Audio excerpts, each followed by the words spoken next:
To you today from my home in Lincoln, Nebraska, where I serve as the managing editor for Indians.com, a Native American news website, and I also serve as the vice chairman of the Lincoln Indian Center Board of Directors. Welcome to Vision Maker Media's first online Indigenous Film Festival. Vision Maker Media is a Native nonprofit located in Lincoln, Nebraska in the United States. Vision Maker Media empowers and engages Native people to share stories. Vision Maker Media envisions a world changed and healed by understanding Native stories and public conversations they generate.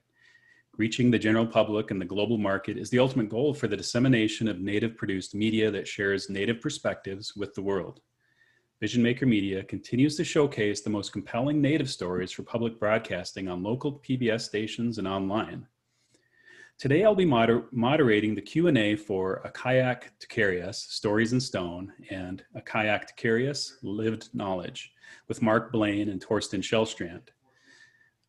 Major festival sponsors include the Lincoln Journal-Star, Woodland Voices Flutes, Lux Center for the Arts, Native America Calling, National Native News, Indigify NV1, FNX First Nations Experience, NET Nebraska's PBS and NPR stations, Woods Charitable Fund, Humanities Nebraska, the Lincoln Community Foundation, Lincoln Arts Council, the National Endowment for the Humanities, the Cooper Foundation, the Reese Foundation, the Cherokee Nation Film Office, and the Corporation for Public Broadcasting.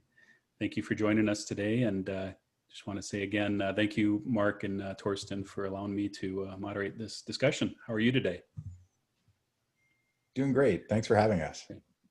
Yeah, thank you for having us. This is exciting. Great. Well, if you wouldn't mind, I guess I would just have both of you just maybe go into a little more depth about who you are and kind of the work that you've done leading up to this point. I'll start with you, Mark. Okay, I'm Mark Blaine, and right now I teach at the University of Oregon School of Journalism. I'm professor of practice there. I do a lot of work in science communication, and that's a kind of a theme that's run through my career. I've done a lot of environment and science work, both for newspapers and magazines, and now moving into multimedia and documentary work. Particularly in the last maybe 5 or 6 years, we've been focusing very heavily on climate change stories, and that's where Torsten and I really started working together pretty closely on another project in Alaska.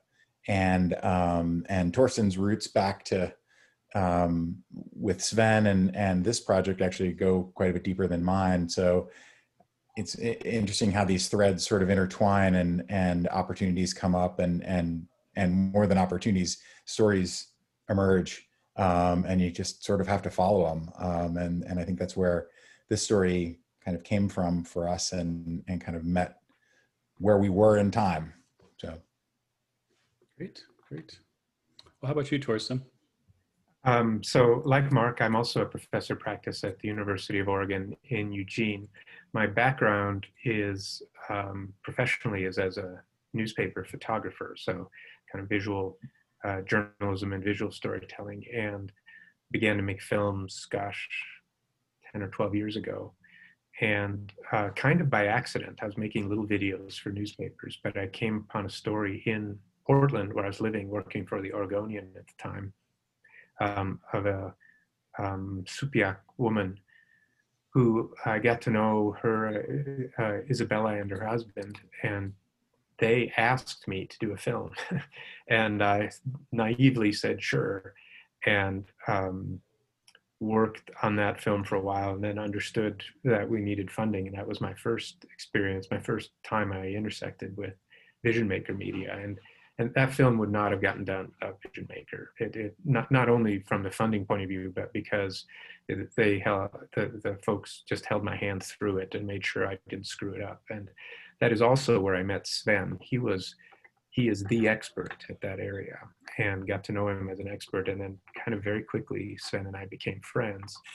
And he's doing some just remarkable work in the repatriation of knowledge. And I was naive about that. I hadn't understood quite what that meant. And I'm an immigrant to this country, and I'm just fascinated by this continent, the history of this continent, and the contemporary part of this continent. And through my work as a newspaper photographer, kind of developed a passion for trying to get at stories in the United States that are untold or mistold or somehow leave out representation of people. And when I met Sven, he and I talked about that, and it became clear to both of us, I think I can speak for him. It became clear to me that this is working with him to use whatever skills or sensibilities I had to amplify the work he was doing was kind of what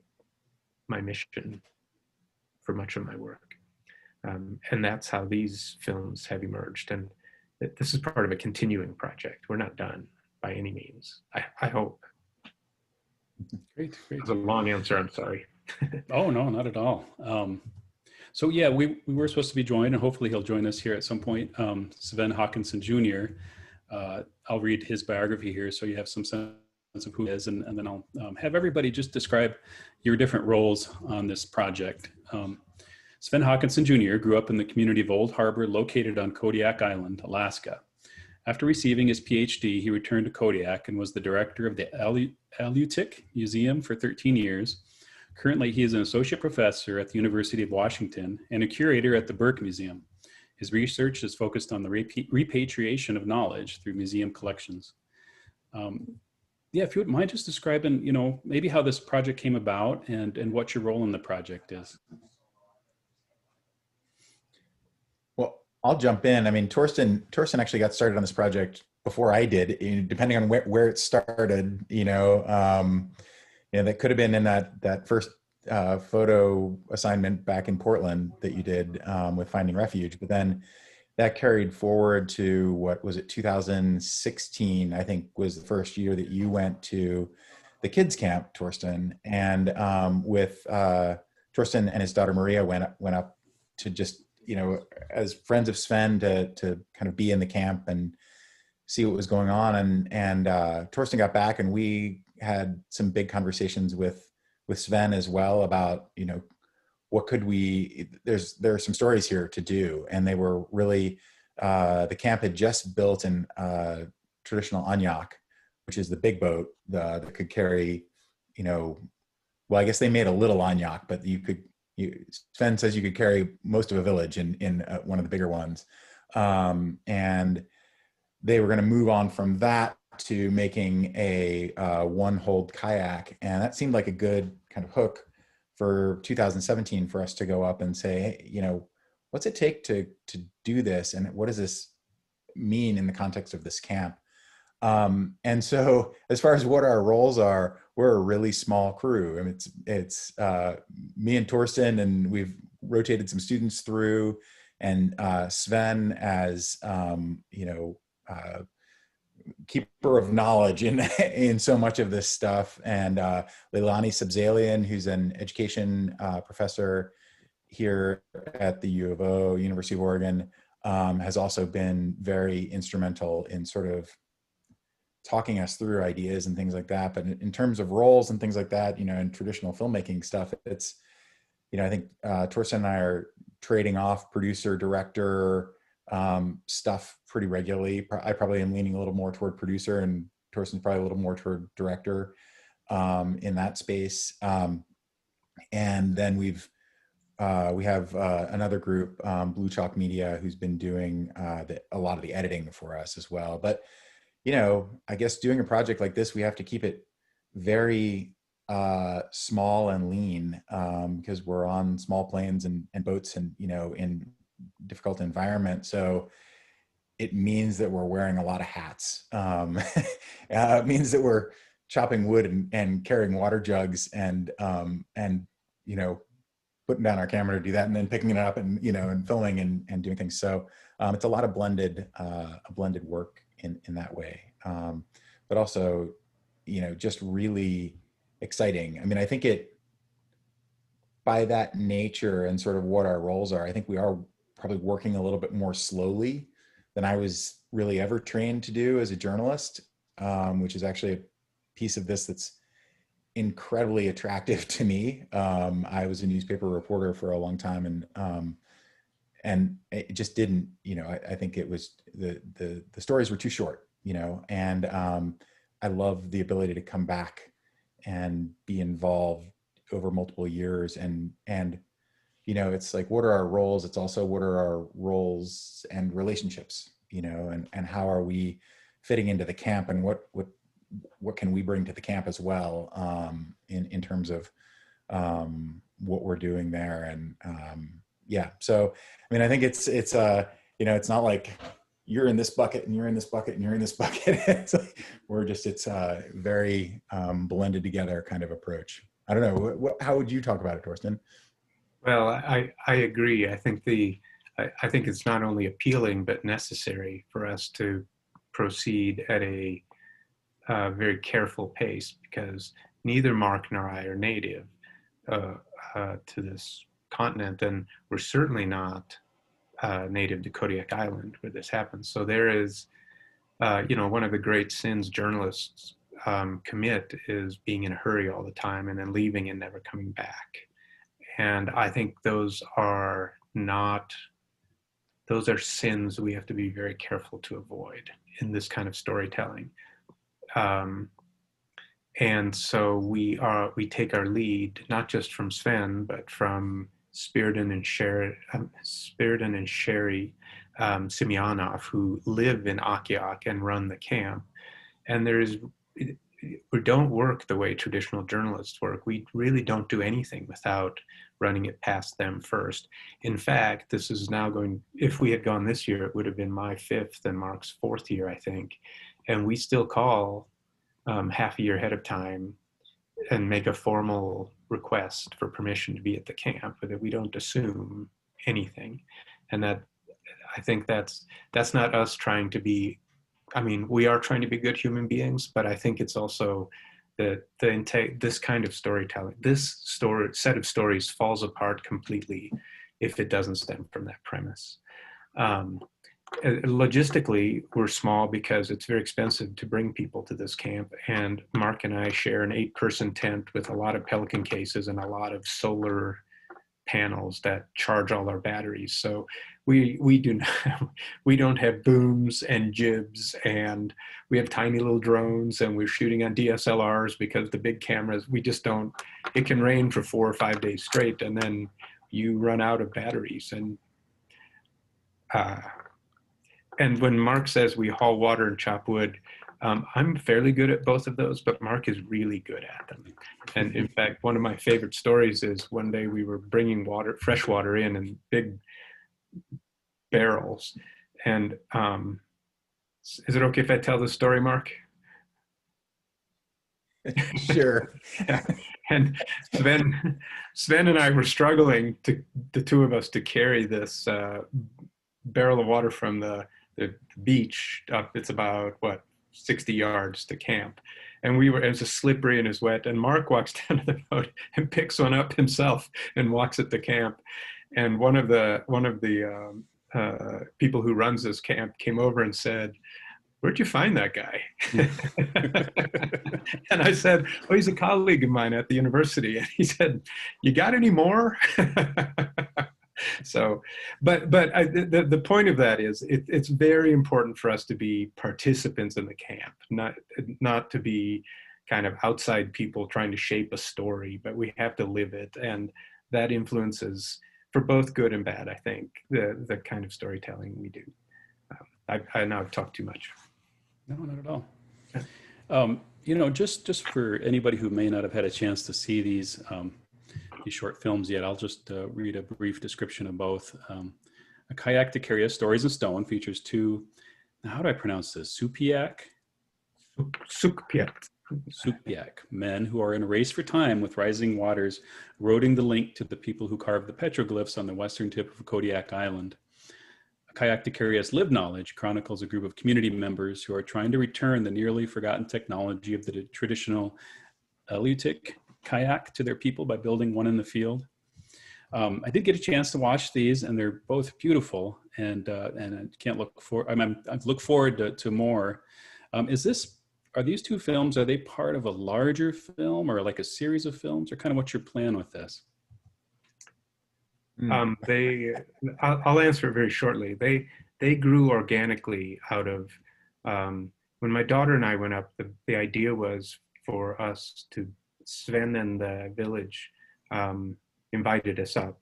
And our task then was to make still photographs that they could use as they applied for funding for the camp. It's like many of these efforts, they're always looking to find camp funding because they want, it can't be a pay-as-you-go thing. There are a lot of kids and families who want to come to this camp who could not do it if there wasn't some money for them.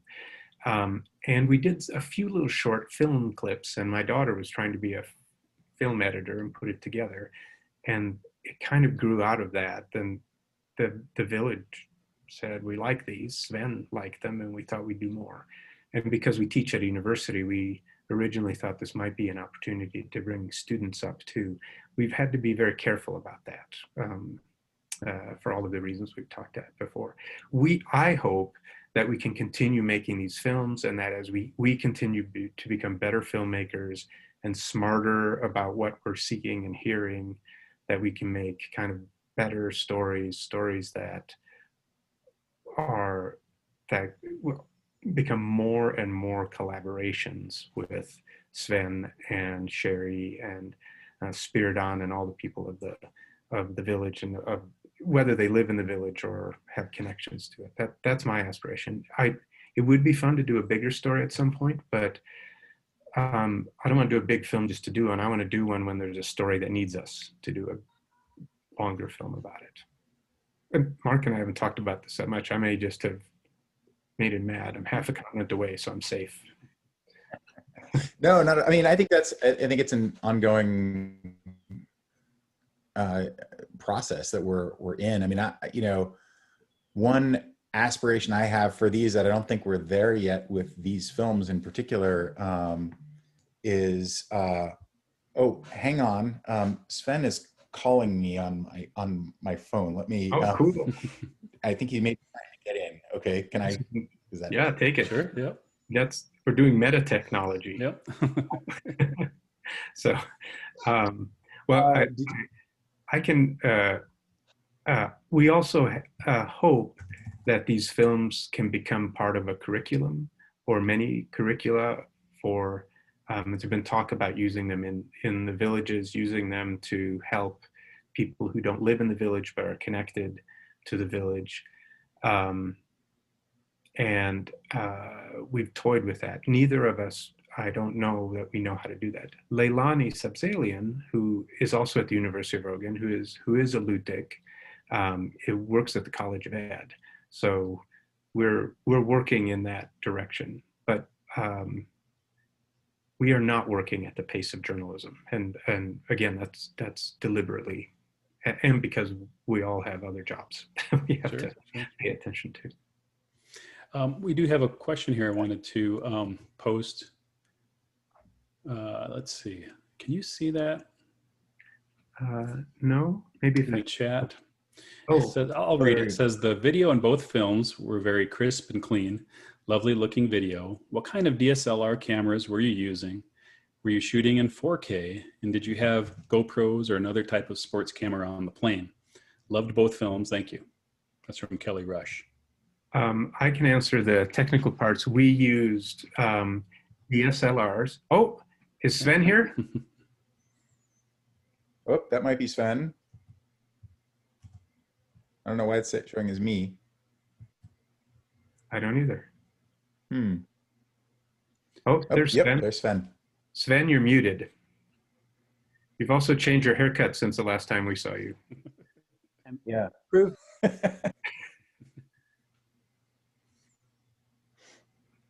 Oh, you're muted again, Sven.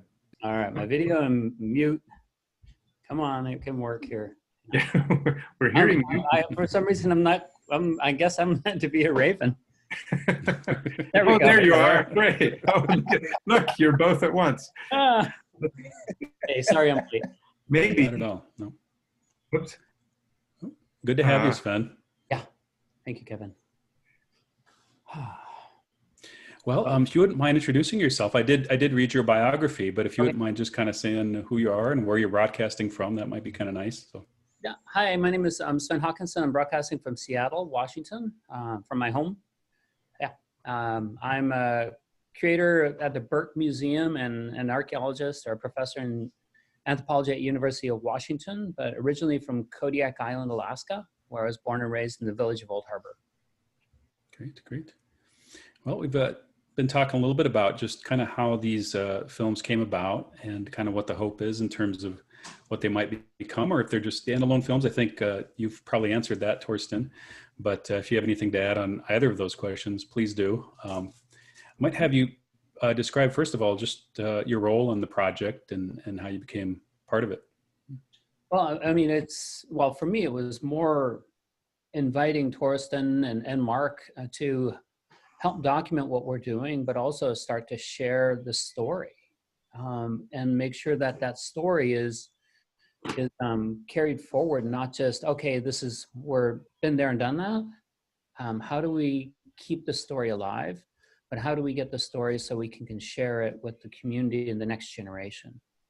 And for me personally, what's really important in the work that they do is it allows us to be able to do things in real time, but then the next generation, if they don't have access to it, they can go back to these films to start to say, hey, what were they doing? And how can we not only replicate that, but how can we carry that forward?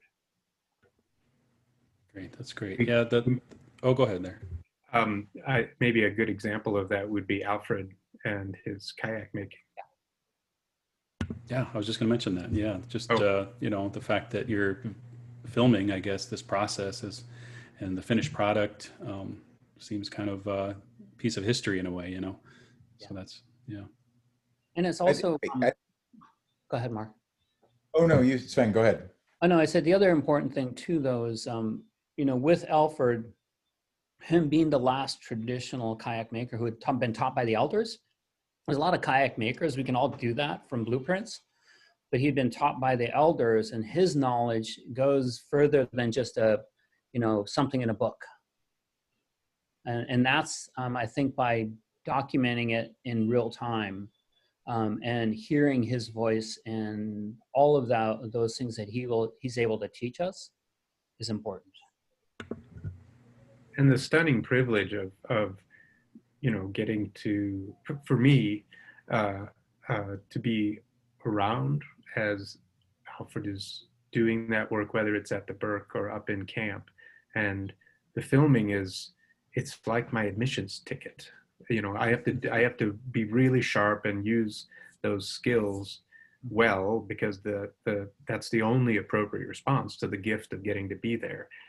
But then from just a personal point of view, to watch Alfred work and to joke around and get to know him, and that's extraordinary. And if all I have to do is be sharp enough to make a reasonably good film to get that privilege, that seems like a pretty great trade-off to me.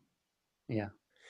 I think it does get to this question of like, you know, there's a question in the thing about one film or two, or, you know, what's the bigger picture with what we're doing? And we've had a lot of conversations, the three of us and some others, about, well, who are these for, you know, and to what extent are, you know, certain things that we're filming, you know, should it be for a broader audience, or is it maintaining the knowledge within the community in some ways and doing that with video?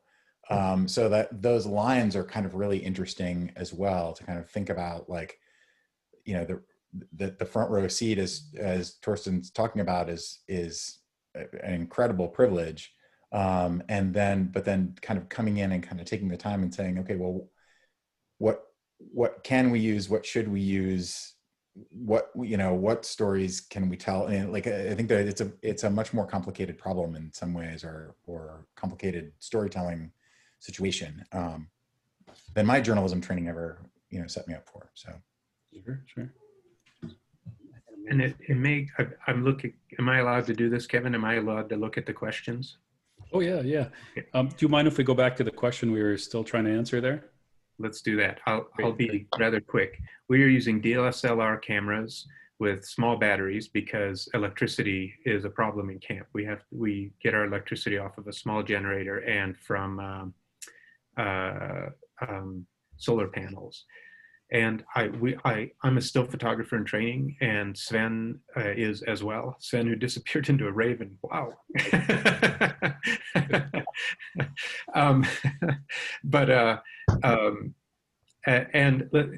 so we were shooting in 4K. We used Nikon D810 and 850s, and then some of the newer Z cameras for both the stills and the video.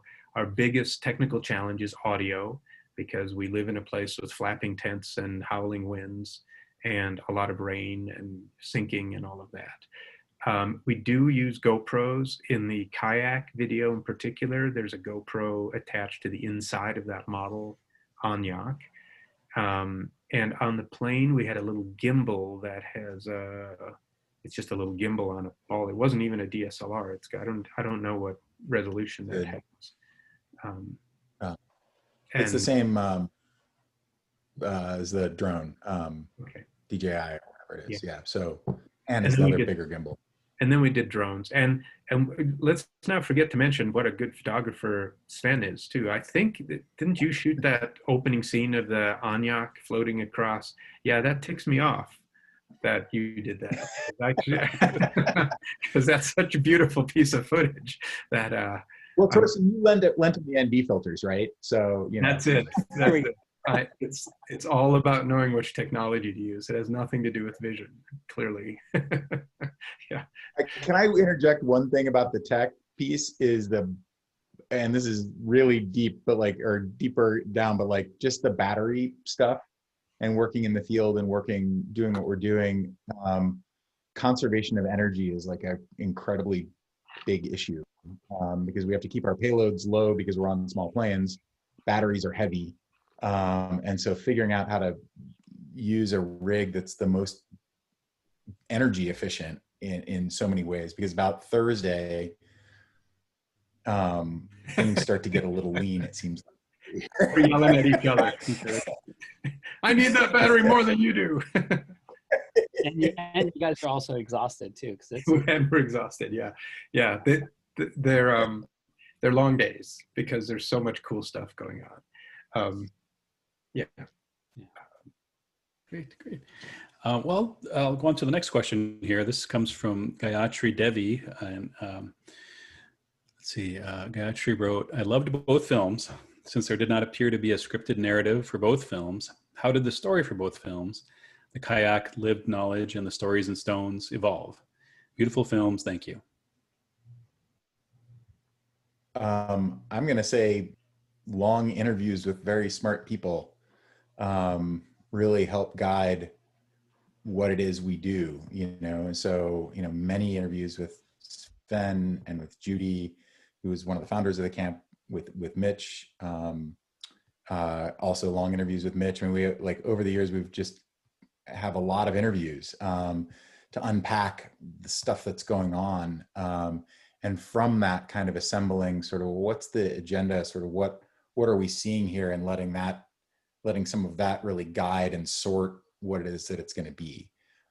So it's not a traditional script in that regard, but it's really, I think, letting the speakers really kind of guide where we go. And we have had times where we've been up there and really wanted certain things because we'd heard Sven or Spiridon or someone say it, and it didn't happen, and so you kind of are like, how do so it's, you're making these, you don't have the visual evidence for it. Well, maybe it happens the next year or something like that. So there's a time element here too. I mean, these are produced over 3 or 4 years right now. What you're seeing, collected stuff that we were doing, still getting the edits done up until the beginning of August. This can only really work if our storytelling evolves from what we hear and what we experience and what we see when we're there. I think it would be, the whole House of Cards would fall apart from our end. Not that the camp would be fine, but from our end, what we're doing would fall apart if we went in and said, well, we want to do a story about this person having this kind of experience, because we don't know that. And honestly, it wouldn't happen. I mean, what the wonderful thing with what you guys are doing and helping through these shows is you're sharing the truth of what we are trying to do, and really taking and putting culture back into a living context within our community. And I think that's the power of that story. The stories there is they're just sharing the truth of what we're doing and what we can do as communities for all our communities. We want to keep doing it because we have hard drives full of stuff that we haven't, found ways to put together yet. But and obviously not all of it. That never happens with filmmaking, But I think if we continue to be invited back and we just keep doing it, I think as we become more sophisticated in our understanding what's happening as the camp evolves into whatever it becomes, I think there are going to be a steady stream of stories that are going to be useful and meaningful to tell. And as long as that's the case, I'm from a northern place. Any excuse to go north is a good one for me. Great. All right. Well, this next one comes from Pablo Pina. And he says, this is Sir Sven. What did it mean to you to be a part of a project that documents traditional kayak making?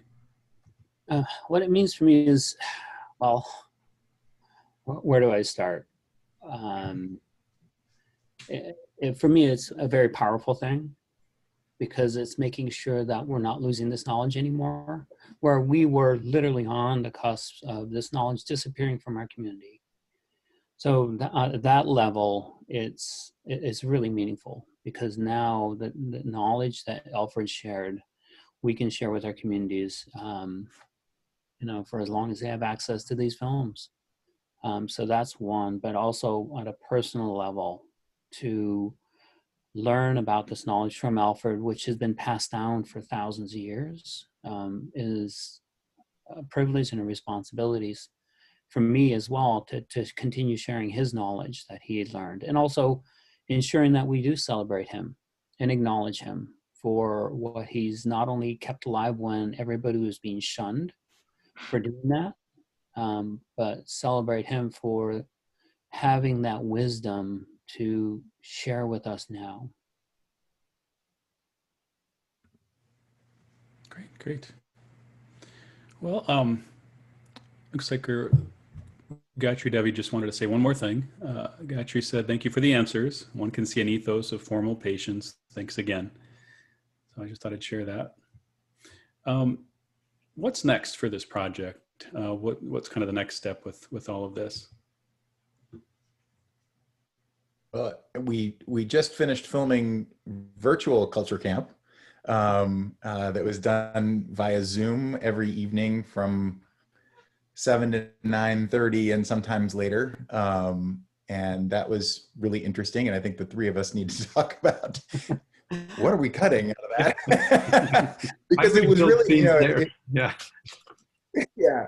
Well, I mean, it's rich, you look at that, look at what's happened with that. And it's these interactions on Zoom and, suddenly there's this, I had this strange light bulb later in the week when it was like, wow, maybe I should run my classes where people are just carving, because Zoom is pretty exhausting, but it was pretty cool to sit and hang out and film whatever that is in Zoom while people are carving and just being a lot quieter and, trading some things back and forth, but it wasn't like we're in a meeting kind of thing.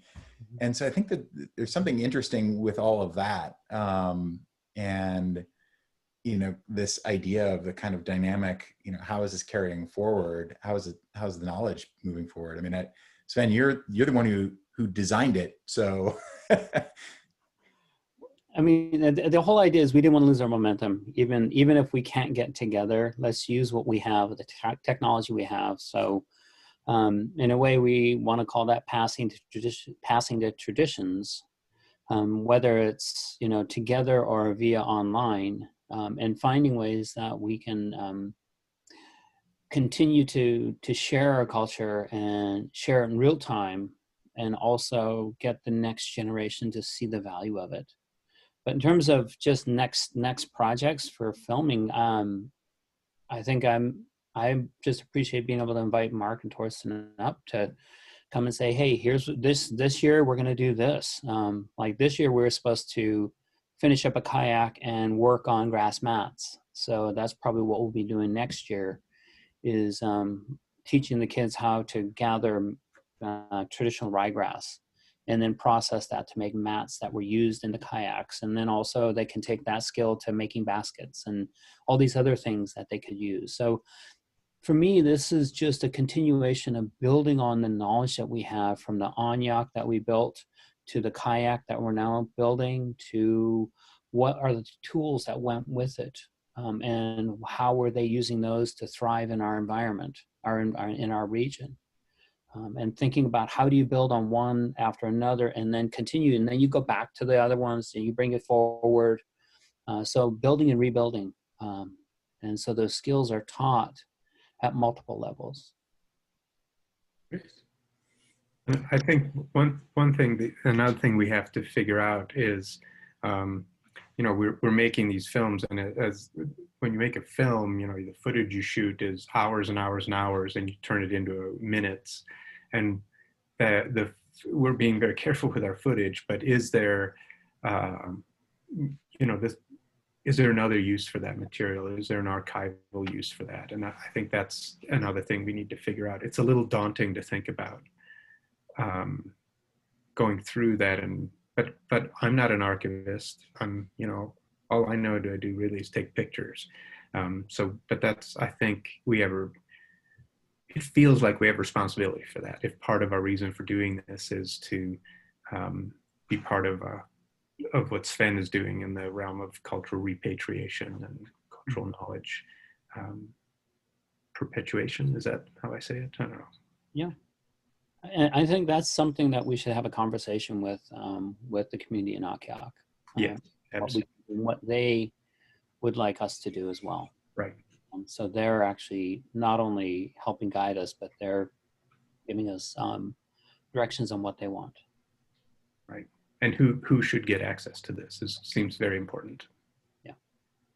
Yeah, it's funny that's even like back to the technology and what kind of gear we're using kind of thing. I mean, that it feeds into that a little bit as well. It's like, just what kind of files do you have that are accessible, you know, and how are they going to be kept, and how much space is it going to be, and all of that stuff. I mean, you know, we like to throw around the idea, it's like, oh, well, storage is cheap. It's like, well, yeah, but storage over a long period of time isn't cheap. And then who's managing that, and who's got access, and all of those issues are really big issues that we haven't worked out at all. And, you know, well, maybe someone has worked out, and please, if you are in the Q&A and can tell us, I would love to.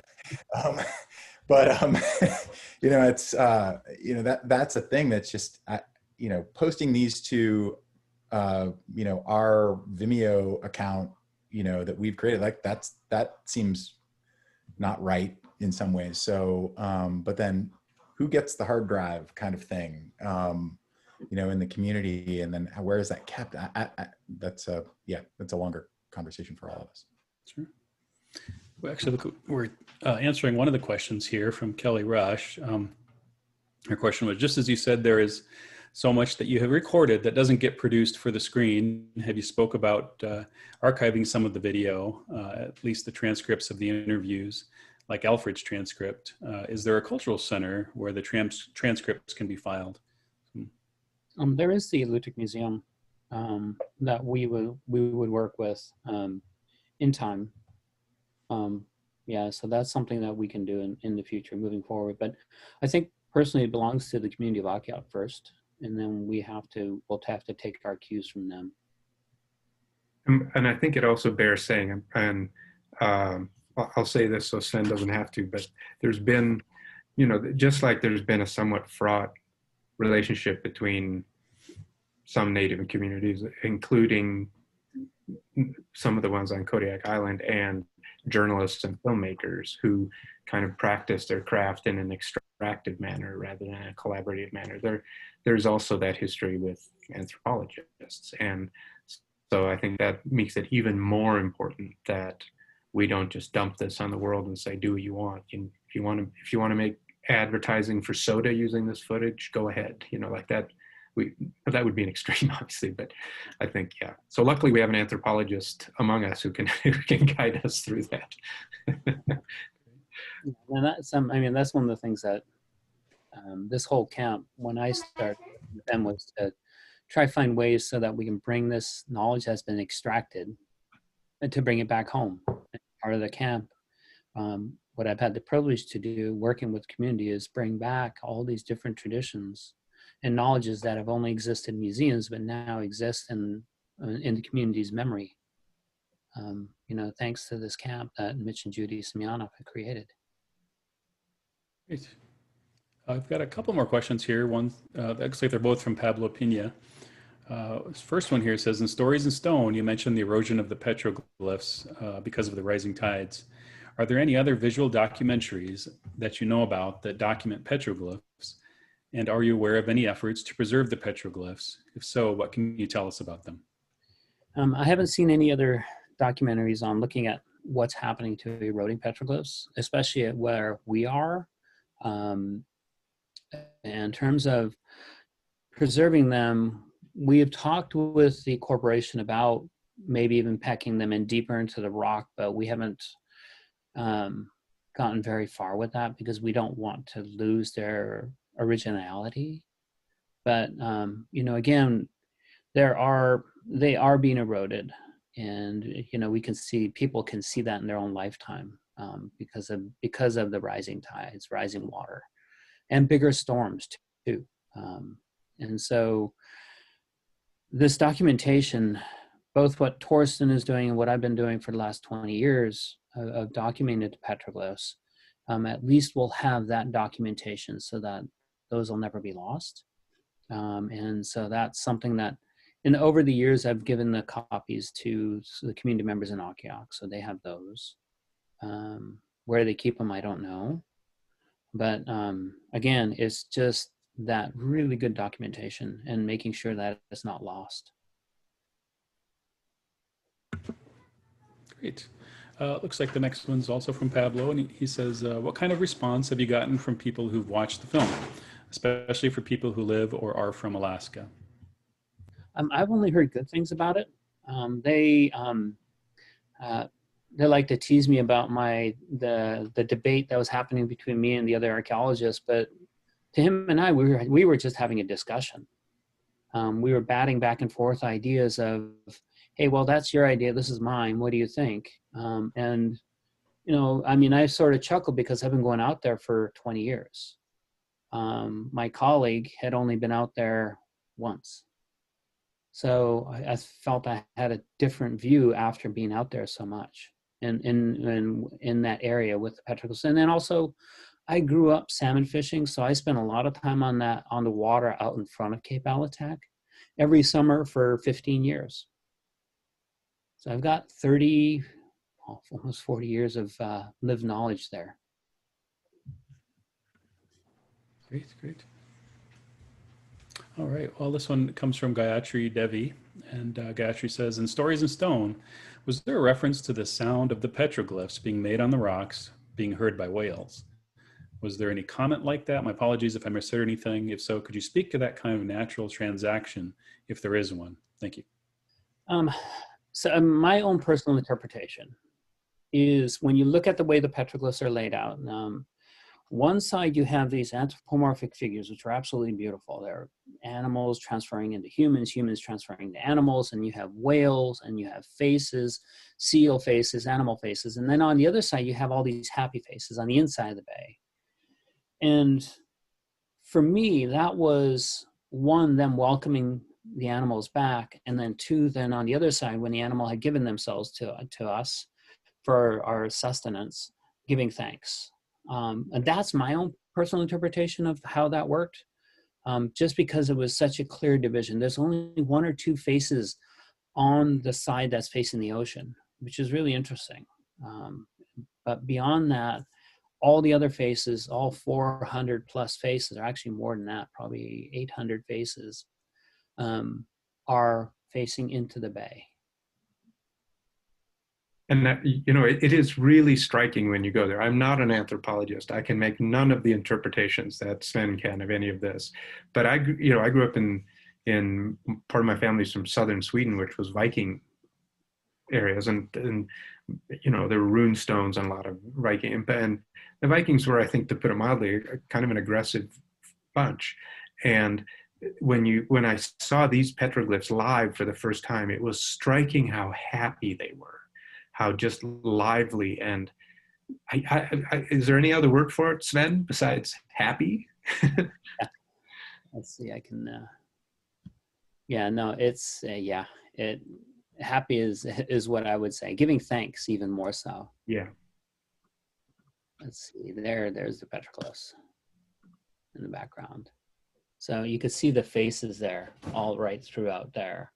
And they're all happy faces. There's only one, I think 3 frowning faces, and there's one that was just off to the left here of me. Those were the visiting Scandinavians. No, I did think wasn't there a part in the film though where you talked about how they would kind of tap on the rocks in order to get I don't know if you said seals or what to kind of come toward the shore. Yeah, and the only reason I figured that out is because I was tapping another rock to see if I can actually make a petroglyph with the kids, because I was just using the stones right from that beach. And when I was doing that, and it was on a rock, on a small movable rock. It was something I wasn't going to leave any marks on. And as I was tapping that, a seal came up within 20 feet of me. And I was like, huh. And so at the end of the week, I tried that again, and another seal came up by me. So that was what I was thinking in terms of them tapping to bring seals in, because they're curious. Because that sound, when you're underwater, you can hear it. And I'm more than likely, I'm be wondering if it made the seals curious and more accessible then.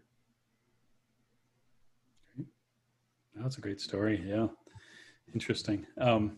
Well, if you would just maybe talk about what you hope to accomplish. I guess if you did have kind of a hope of what this might accomplish or what people might take from these films, what would that be? Well, mine is very simple. I hope to be making films that are beautiful to watch, that explain something interesting and beautiful, and that are useful to the community with whom I worked to do it. I'm sure I could come up with a more profound answer, but that's it. I also love having experiences while I'm making these kinds of films. So there's a selfish part of it as well. I think I have 2 things. One of them is sort of technologically nerdy in the building of the boats themselves, and what, you know, that they're historically built out of driftwood, you know, so it's wood that's received on the beach, and that, you know, and to just think about timescales and like, how do you do that in a 7-minute film? I'm not, we're maybe barely scratching the surface on that one, but like the idea that it might take, well, those boats are not one boat built. It's like generations, that each of those boats represent maybe generations of wood even that are in them. And like, and that dynamic nature has just such, I think there's just a cool metaphor there for what should be, you know, what's happening now, you know, and like, how does that connect? And you know, so that as a goal of making that film, it's like, how do you get people to that place and perhaps see that or experience that in just a very simple level? And I guess my other piece of this is a little bit of a corollary to that, is to just change people's perspective who might not have any familiarity with that place, to think of, oh, Alaska is a harsh environment. Alaska is difficult. Alaska is all of these things. Alaska, for thousands of years, was incredibly abundant for this community. And like, and that it's only taken a couple hundred years for it to not be that way, you know? And I think that, for all of, living down in the lower 48 and being like, wow, Alaska, that's a big adventure. It's like, well, no, this is home, and very, it provided in incredible ways. And how did that get disrupted? I know how that got disrupted, but what can we move forward from it? Yeah. Well, yes, it did get disrupted, but how do we not preserve, but how do we bring this knowledge and put it back into living context? Because again, as Native peoples, we have been systematically told in our education system to forget our traditional ways. We've been taught that. How do we reverse that? And for me, these films will help not only create the documentation of this living knowledge that's still there, and also help make sure that it's not ever forgotten, because not all of our community members have access to Alfred, have access to community members who live this traditional way. How do we make sure that, one, through these films, this knowledge is not set aside and forgotten forever, and two, how do we make sure to create a base so that we can build on the knowledge moving forward, so it's never forgotten? And this is one way to create a permanent record of that. Our knowledge is going to grow. It's going to change. Even since these films have been created, our knowledges have changed and grown, and they're going to continue to grow. But I hope that this can be a foundation of knowledge for the next generation so that they build forward. Great. Looks like we have a comment from Danielle Smith. Said, not a question, but just reflections after watching the films and listening to the Q&A. Seeing the preservation efforts for both Qayaq and Qayaq creation and petroglyphs being filmed and shared, and the respectful and patient attitudes of the filmmakers, I'm left feeling hopeful. After centuries of destruction of knowledge and culture, and with the tumultuous and scary time we are currently experiencing, it's important to have these stories of saving and appreciating the past to create a better future. So Can that be my answer to your question? Oh, sorry about that. I missed you. Yeah, go right ahead. Yep. Oh, no, I was going to say Danielle's answer to the question was what I was trying to say, but she's more eloquent than I am. Oh, got it. Yes, definitely. She definitely is eloquent. It's great. Well, is there anything I haven't asked you about that you might want to comment about? I always like to kind of end on that note. Actually, I want to mention too, I'm a former journalist myself. I spent 18 years at a newspaper here in Lincoln as a reporter and editor. So it's been great talking to two other journalists and yourself as well there, Sven. So. We're all, what you're saying is we're recovering journalists. We are recovering. Yes. Yes, it's a process for sure. Yeah, day by day. Yep.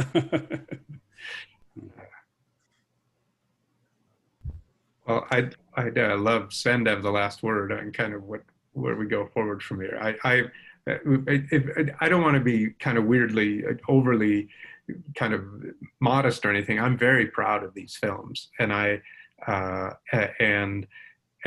we're learning a lot of as far as how to behave in the world from kind of the attitude that we're trying to take with them. But if they're not useful to the community, then they're just another set of pretty films to me. Like, and I hope that as we move forward, we can become better filmmakers, because that's fun and that's interesting, and as your tools get better, and your skills get better.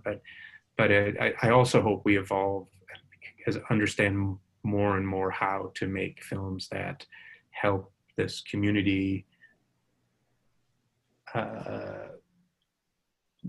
continue the cycle of knowledge and forward. So what I don't want them to be is simply a record of the way things used to be. Like, I think we got plenty of that. It's got to be a record of how things are becoming, if that makes sense. Yeah. I love that. Pretty and useful. How I think of myself. I think what's really important is sharing the truth of what culture means to all of us, and how powerful it is for not only creating the foundation, but creating roots for the next generation instead of ripping them out. Building those relationships. And the wonderful thing about both working with Mark and Torsten is it's not just I'm going to show up for one time and then I'm gone. It's not a one and done. This is a relationship that I think all producers and folks doing this kind of work should think about. Hey, if you're going to work with a community, it's going to take a few years to, one, build a relationship, build a trust, so that then we can share the truth, our truths about what we're trying to do to battle and change the way we've been taught. And you can see that in these films. And you can see that trust that the community gives to both Mark and Torsten. You know, and that's why they keep being invited back, of how they are not only respectful, but listening to what we're trying to do and share with our community. Great, great. Well, I want to thank all of you for sharing your time with me. I can see that you've really built up a camaraderie here, and you know, and I assume that that's part of the, as you said before there, Torsten, the ticket to admission, I guess, or I'm not exactly sure how you put that, but I thought it was a nice testament to the work that you do and your love for it. So,